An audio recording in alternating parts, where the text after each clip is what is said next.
thank you very much. It's a great honor to be with President Zelenskyy. We've talked a little while, and we speak on occasion by phone. We had a great talk the other day, I think, very positive. And I think we have some very good stories to tell, what's going on. He wants to see a settlement, and I think President Putin wants to see a settlement. And usually that means a settlement, but who knows, this is a tough one. But I just, we just had our NATO meeting, and it was a great meeting. You probably heard it was a great meeting. There was a lot of love in that room, a lot of unity. And I don't think it could have been, Mark, what do you think? It couldn't have gone much better. Do you have a feeling as to what you just saw? Very positive. A lot of unity, strengthening. Yeah, really good. Scott, what do you think? Yes, sir. All the Europeans they attributed you to saving NATO, and they want to do what they're supposed to do and do the right thing. Yeah, there was something very special, and I will say that what they've done with Turkey and President Erdoğan has been a friend of mine. He's been a friend of mine for a long time.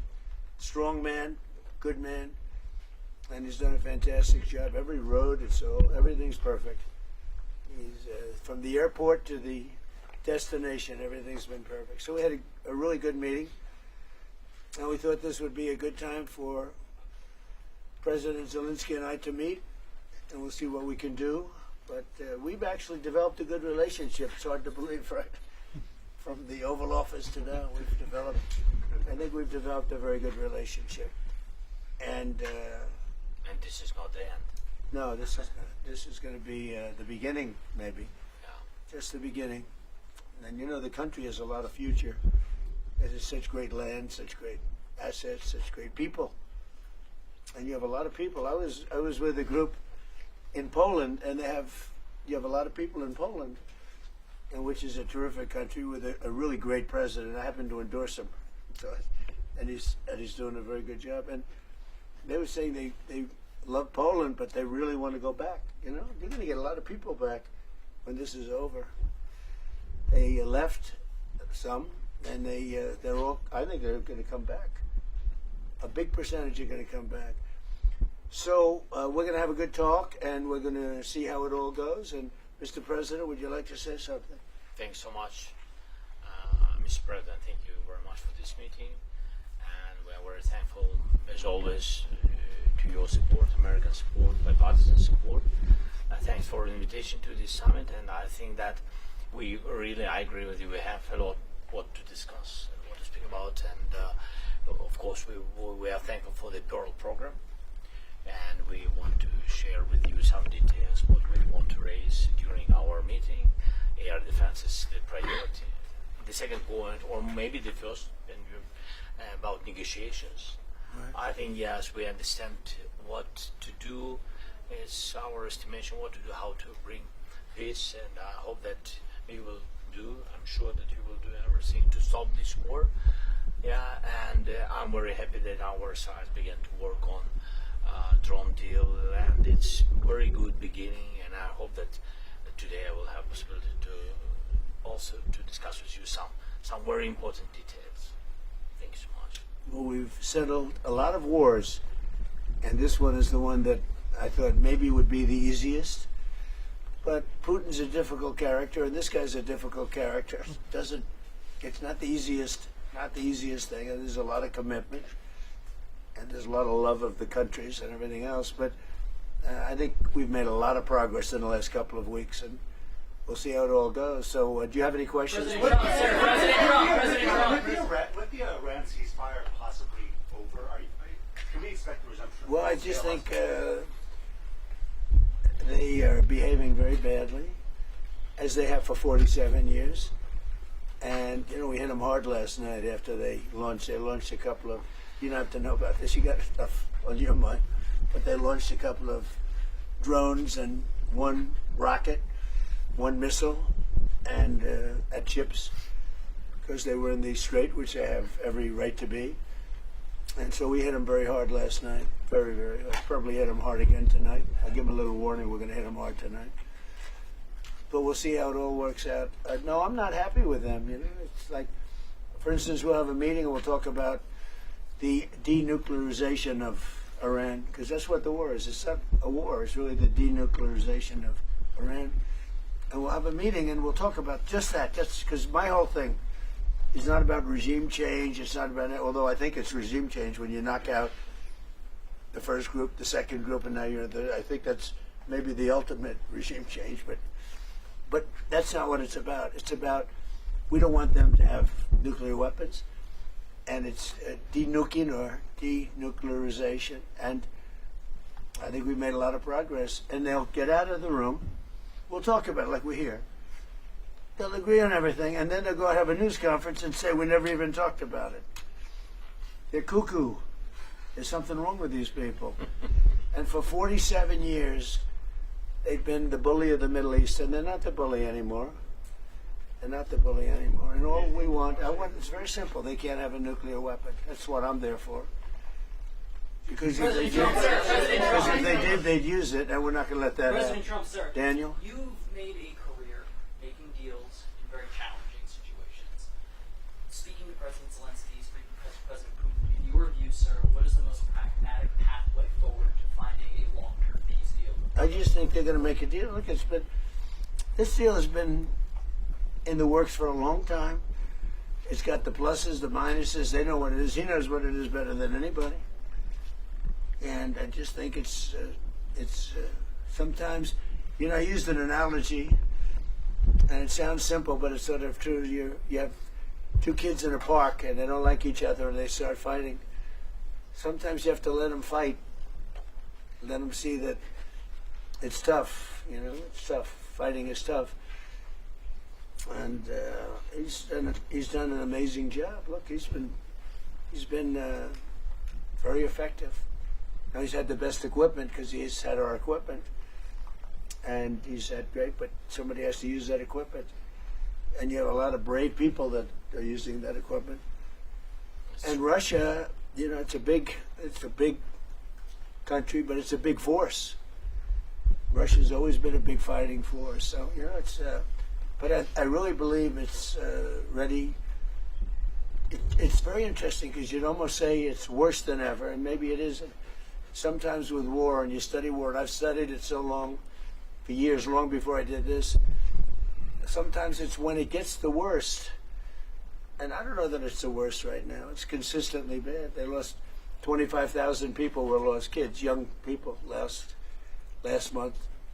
And we had a month, 35 2 months ago. And I would say more Russians. And but it's just they're people.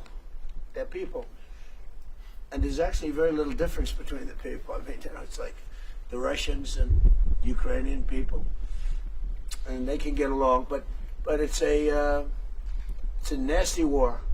Thousands and thousands, mostly soldiers, are being killed. The battlefields. I see pictures, and it's horrible. He thinks it's horrible. We all think it's horrible. And the president wants to get it done, and I believe that President Putin wants to get it done. And that should be a good combination. Thank you. Vice President, what is your assessment on Ukraine's strike on Russian oil refineries and military? Where are you from? Ukraine. Phrase the question differently, please. Ukraine delivered alone strikes on Russian military factories and on oil refineries, and they ran out of gas. Marco, why don't you answer that? Because you're right in the middle of it. Yeah, no, I think what you're discussing is the ability of Ukraine to reach deep inside of Russia and conduct strikes. I think that's one of the dynamics that's changed in this war over the last few months, and that is that the Russians are finding it more difficult to defend their own airspace. And what we hope that means is that it's going to create the space now to negotiate the end of this war. It's an escalation, but it's also an escalation that can help lead to an end. And Mr. President, what makes you think that Mr. Putin might be seeking for the settlement? so where are you from? Radio Free Europe's Ukrainian service. I'm from Ukraine. Okay, good. Because I talked to him. I talked to him. I talked to President Zelenskyy, and I think that's all I've done. My whole life I made deals. I guess becoming president was making a deal, right? It was like a lot of little individual things. In the end, it's making a deal. And that's what I do. And I do it well, and I know when people want to make a deal. I think he wants to make a deal. And I do feel that President Zelenskyy would like to get back to rebuilding his country as opposed to, having all of this death and destruction. Ukraine has tremendous potential. He understands that. We talk about that. He talks about that more than he talks about the war. To me, I think you might find that more exciting than the war. It's brutal. The other's the beauty of it. I think he'll build a great country.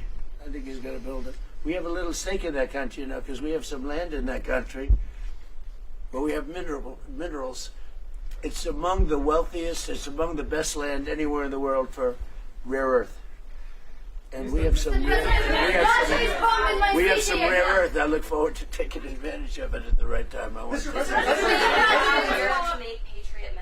this guy. He's one of my favorite soldiers. I see him. He's central casting. Right? You doing okay? Yes, sir. We see him at meetings. He's good. He's done a great job. Great job. Trying to do our best. Yeah. Great hero, actually. Mr. Please. President, will you allow Europe to make Patriot interceptors in Europe? Are you comfortable with licensing? About what? Tell me. Patriot interceptors to be made in Europe. And you're talking with respect to Ukraine. Well, we're going to talk about that. Look, it's a defensive weapon, which I like, better than an offensive weapon. It's the best. So I was saying we have an aircraft carrier, which is one of the most beautiful in the world. It's one of the biggest, the Abraham Lincoln. And 2 months ago, we had 100, I told this story yesterday, we had 111 missiles shot by the Islamic Republic of Japan. They were shot at the aircraft carrier over a period of about 1 hour. 111 missiles going to a very expensive ship, and every one of those missiles was knocked down. Pretty much most by Patriots, but by other means also, as you know. Yeah. Other less expensive means. It's even better when you do that. But out of the 111 missiles, every one of them was shot down. It didn't hit the ship, and bad things happen, right, when that happens. So think of that, over a period of 1 hour, these missiles are coming at you, and every one of them shot down. So I think one of the things we're going to be talking about is, as you know, we have great power over the companies. Those companies that make the Patriot and make all of the great stuff, the Tomahawks, all of the great stuff. We have the best stuff. Many things. The Patriot's great, but we have many, many great things. You see that with Venezuela. You see it with Iran. Look, Iran has been wiped out. Iran, their Navy's gone, their Air Force is gone, everything's gone. But one of the things I think we're going to be talking about today, a little birdie told me this, about the fact that we'll give them the right to make Patriots. We'll show them how to do it. It's very complex, actually, but you'll figure out the complexity quickly. And we're talking about that, and the company that makes them, which is building now 4 plants, all of our companies will be able to do this in 2 to 3 months. If you order a Patriot, now you have to wait a long time for them. Same thing with Tomahawks. We have a lot of certain equipment, but they call it the elite equipment, and you don't need elite equipment necessarily for a war. But so one of the things we're going to be talking about is we're going to give a license to you to make Patriots. That's pretty cool, right? Very. This way you can't complain that we're not giving them enough. I say make them yourself. We haven't informed the company of that yet, but that'll work out all right. I'm sure they'll be thrilled. But they'll be able to do it. You'll be able to figure that out. Most countries couldn't do that. No. If I said that to most countries, they wouldn't know what I'm talking about. But this is a very ingenious group, and what I like about that, it's a defensive situation as opposed to an offensive. But I think one of the things you might want to be talking about is that. That's what I heard. Little birdie told me that. Go ahead. Does the end of the ceasefire mean that we're back to a full-scale? Well, as far as I'm concerned, look, they violate the agreement every day. They lie, they cheat, they kill people. They've been killing people for 47 years. They knocked out the SS Cole. We lost, 200 people more.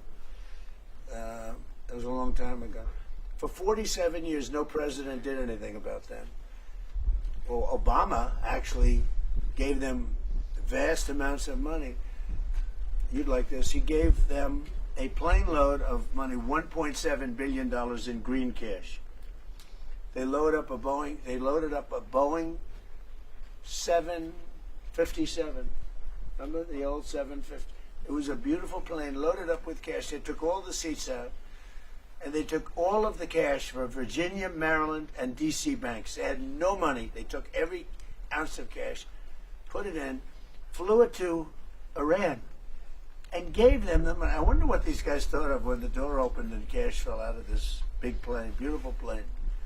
And then on top of that, they gave them billions and billions of dollars.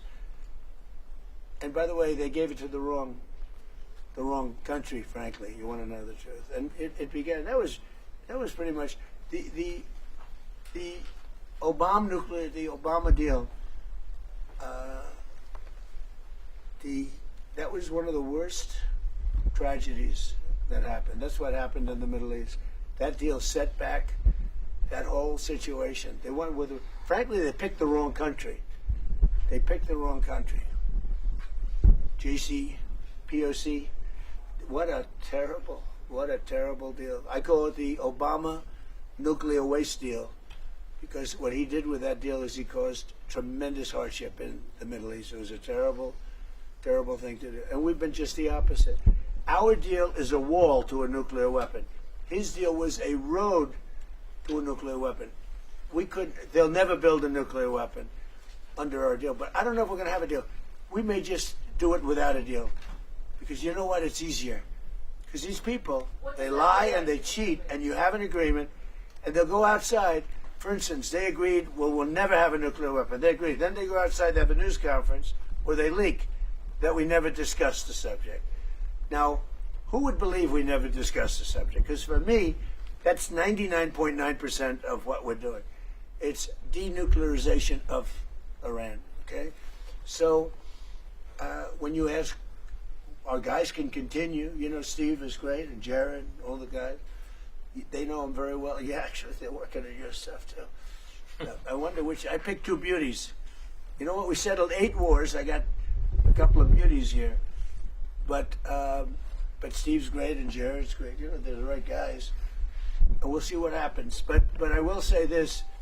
Iran, they've misbehaved for 47 years. They've killed our soldiers, they've killed our people, and they've killed a lot of people all over the Middle East and elsewhere. And the roadside bomb was their preferred, the preferred weapon was by Soleimani, the roadside bomb, where it would explode under a truck. We actually built trucks with floors, steel this thick. And then all they did was they made bigger bombs. And we have young guys around, not walking around because they have no legs, but their legs were blown off, their arms were blown off, their face was blown off, and they live because of modern medicine. You can do anything, but they're living like in hell. Their whole life changed because of Iran.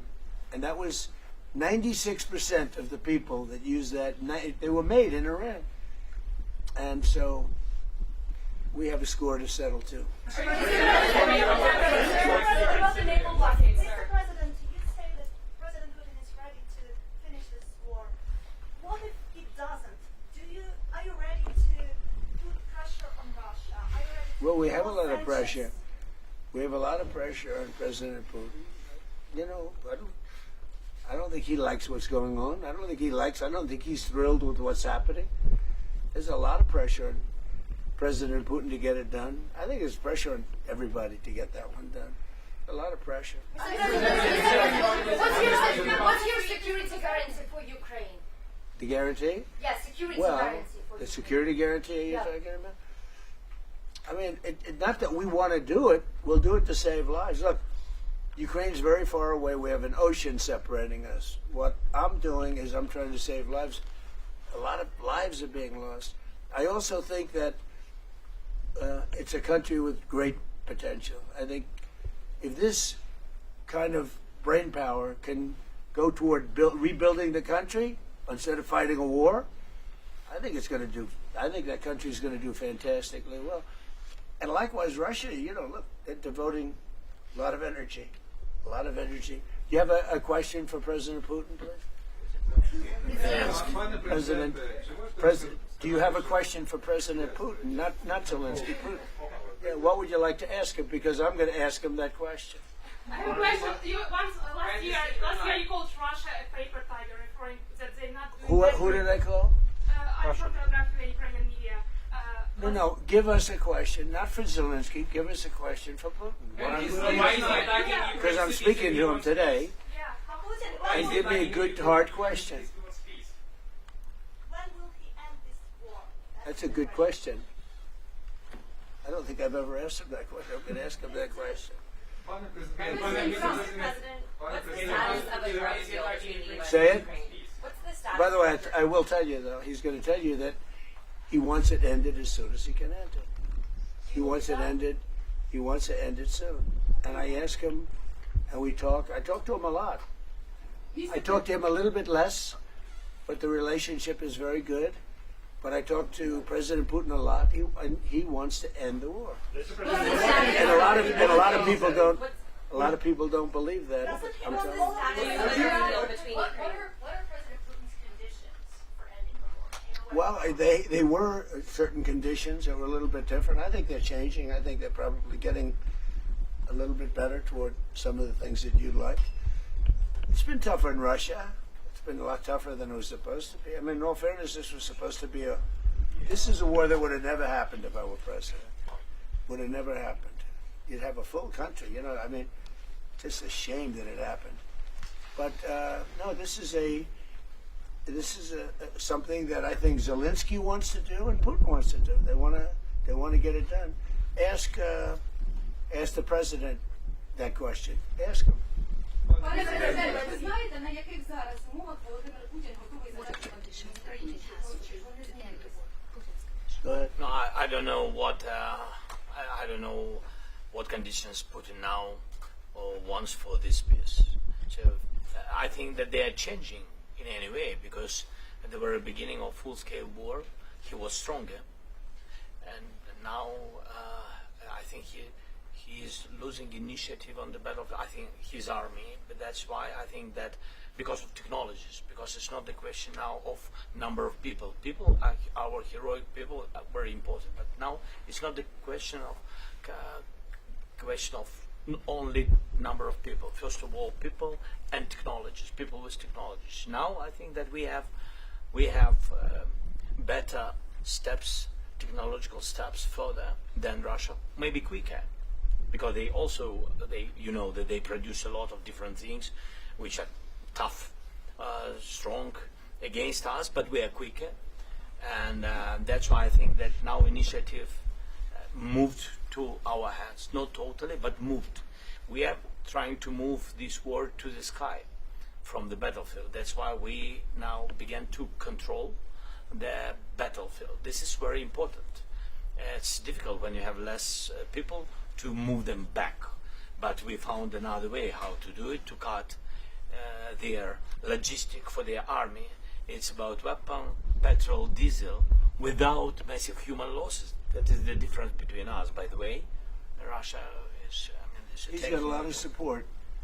I just left a room with, where they have, mostly European, Canada, but mostly European countries. And they have great support for Ukraine. And, really great support. One of the things, you talk about questions for Putin, but one of the things that I talked to him about was, where would you want to meet? And he said, ideally in Moscow. I said, you're not going to meet in Moscow. It just doesn't work. You can't do that. But he'll meet, and Zelensky's going to meet, and something's going to happen that's going to be positive. And I hope it's going to happen soon, because they have to, number one, lives, but number two, building your country, because it's got a tremendous future, in my opinion. Yeah. Where was it held and when would that happen? I don't know. I mean, President Putin said, I would love to meet in Moscow. And I said, I don't think, I have to put myself in his position. I don't know that he'd go to Moscow. Maybe he would. Would you go to Moscow? It's difficult. There are a lot of Ukrainian drones there. That's why it's dangerous for you. He It doesn't will want be to be hit by a dangerous. drone. Europe. No, it's United hard. States. It's hard to go to Ukraine. It's a little hard to. I thought I'd answer that question for him. I didn't want to ask him that question. How to ensure that Ukraine will not be attacked again by Russia? What about?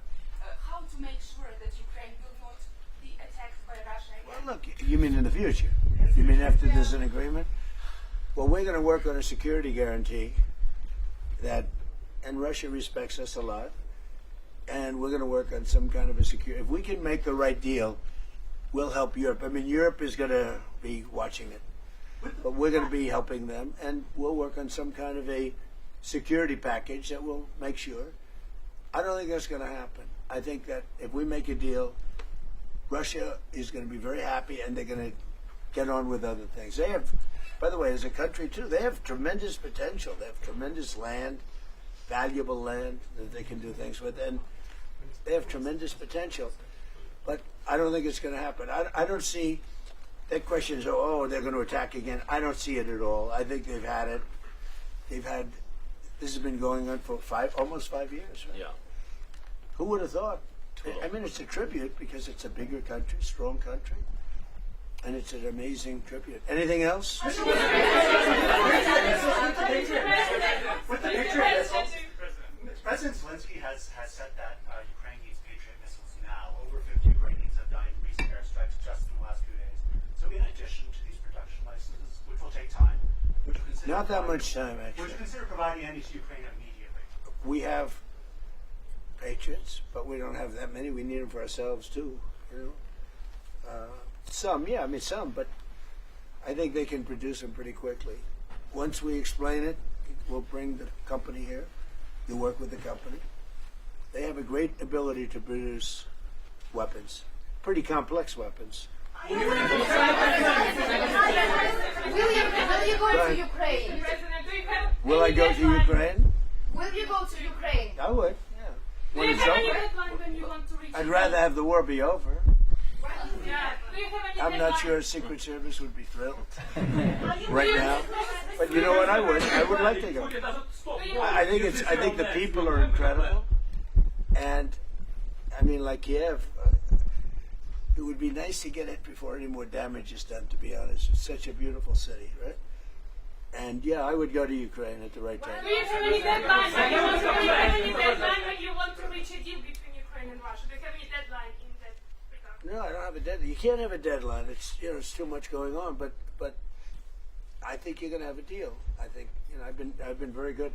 We had certain deals like Azerbaijan and some of the deals that we made, and they've been going on for 32 years. And they said it's an impossible thing to get them solved.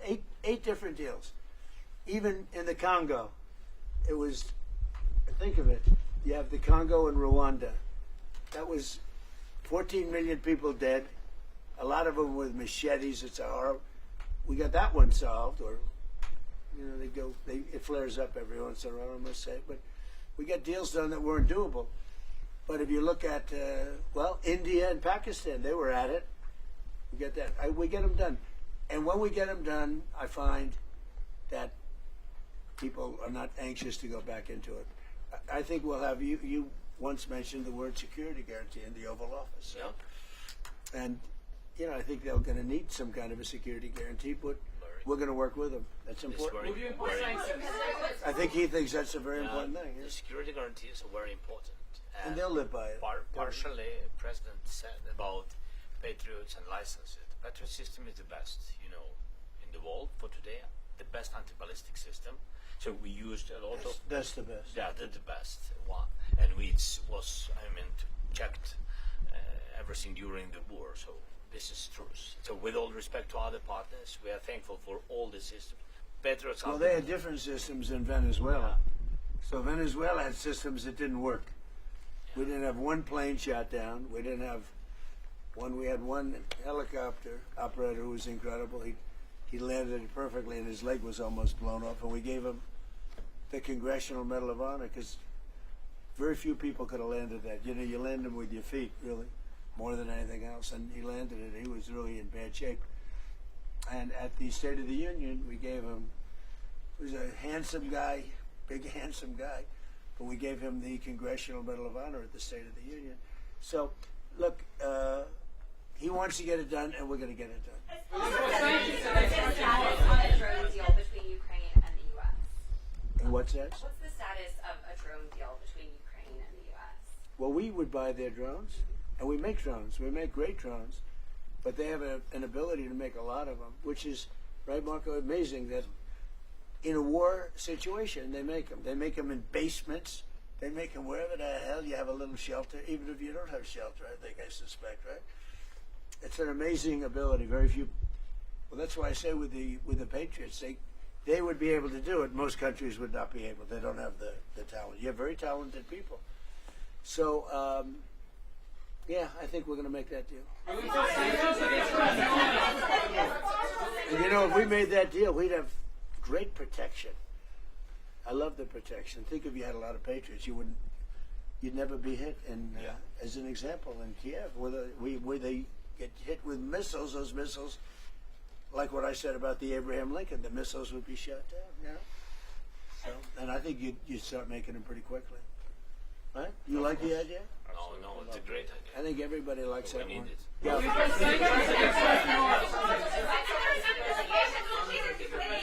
part of security guarantees, are you ready to close the skies in case Russia attacks? Close what? To close the skies over Ukraine in case Russia.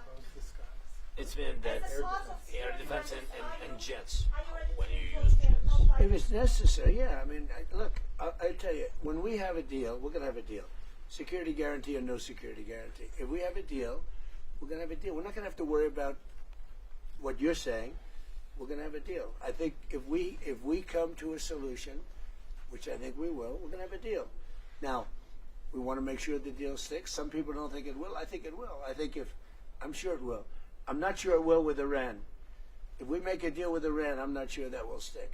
May I ask you, what does Because I found them to be very dishonorable people.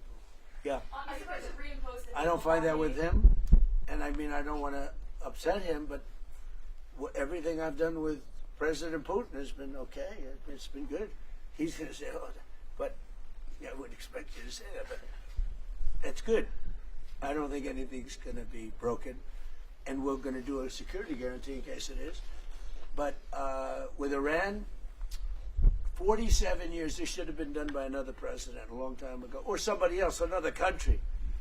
But they got stronger and stronger, and now they're weak. Are you going to reimpose the You know, don't forget, we knocked out 159 ships in 1 week. That's good even for you, right? 159. Their entire navy is at the bottom of the sea. And now they have little boats, little tiny boats that go around. And we knocked about 28 of them out last night with the same weapon we use for the drug people. You know, drugs are down, by the way. Drugs by sea are down 97%. Meaning nobody wants to get into those boats and take drugs into. They're down 97%. And we're using the same thing for the mine boats. You know, they like to drop mines in. And we hit a lot of them last night, like 28. We knocked out 28 boats last night, little ones. That's all they have is little ones. Are you going to try to take out more tonight? Will we go tonight? You know, normally I wouldn't tell you. But you know what? There's not a thing they can do about it. So the answer is probably. President Trump. So you say that's terrible military strategy. He just said he's going to that. Yeah, because they deserve it. President Trump, what is the effectiveness of last night's attack? What message does that send towards left of your body? Which attack are you talking about? The attack that you guys had on Iran last night. The strikes last night? Oh, I think it has a tremendous impact.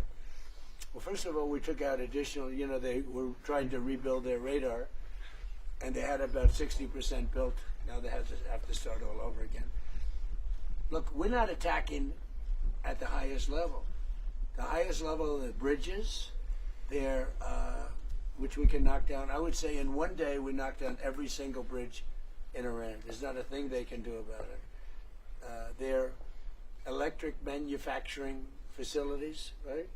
Their electric plants where they make their electricity, and their we will, if we have to, we'll take them out. I don't want to do that, but if we have to, we'll take them out. They have desalinization plants. We'll take them out if we have to. I hate to do that. That's probably the one I would like not to do least. We attacked Kharg Island last night. We knocked out a piece. I said, don't touch the oil, because maybe we'll take over Kharg Island. You know, we may take over Kharg Island. There's not a thing they can do about it. But I said, don't hit the pipes. Just hit everything else. And they hit it. They may hit it again tonight. So, you know, as per your question, normally I'm not that way. But they really deserve it, because they're saying they want to make a deal, but they don't.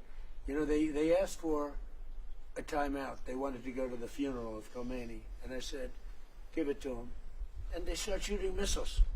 I mean, it was a crazy thing. Now, we did kill him, you know, so I guess you have to look at it that way. But the funeral took place, and they wanted to have a period of time. And they also asked that we not kill them. And we said, we're not going to kill you. They were worried we'd kill them during the funeral. I mean, if you can believe it, what a crazy... Did you ever think I'd be doing this for a living, Marco? Did anybody ever think I'm doing... Maybe Pete, but this wasn't supposed to be for me.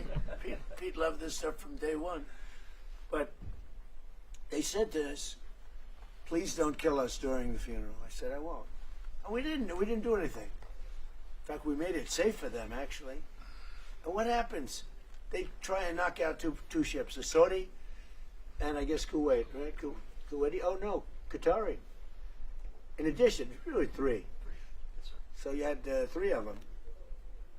And I don't know. I just don't know with them. A lot of people say they're very dishonorable people, and they can't keep a deal. So we'll see. Now, as to whether or not Steve Witkoff, Jared, and JD and everybody working on that will talk, I guess they can talk, but I'm not seeing it with them. With the people. My whole life is deals. I don't see it. I don't see it with them. And there may be a big attack tonight, and it'll knock out a lot of stuff. We don't knock out nothing. We knock out a lot. Pete, do you want to tell them about last night? Yes, sir. Last night, as you said, a lot of small craft that they were trying to harass shipping with, so that was a big part of what we targeted. Underground facilities where they were storing drones or missiles, coastal defense sites, radar sites, surveillance sites, anything used to harass shipping in the Strait of Hormuz. So anything they thought they had rebuilt or capability they were using was a target last night. And tonight, if we need to, on your order, Mr. President, we will hit even more and even deeper, because that's the consequence. And we may put down the blockade. We may put it back, the blockade. And it'll only be a blockade for Iran. Anybody else can have whatever they want. Now, of course, they'll drop some mines if they can, if they can do it. But it's hard because we're taking out those little boats now with the same weapon we used to take out the drug lords and the boats coming in by sea. Think of it, 97%. For years, we had fentanyl and all the other drugs coming in from different countries, including Venezuela. And it was, they'd arrest them, they'd bring them to a court, they'd be released, and they'd be back on another boat the next. 97%. What was done in the past had no impact. 97% drugs down coming in by sea. And now we're going to start doing it by land. The land is the easy one. We had to do sea first.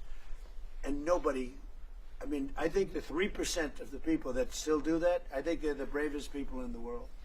We should probably give them a medal for bravery. Because and we're using the same exact missile to take out the mine drop. They call them mine droppers.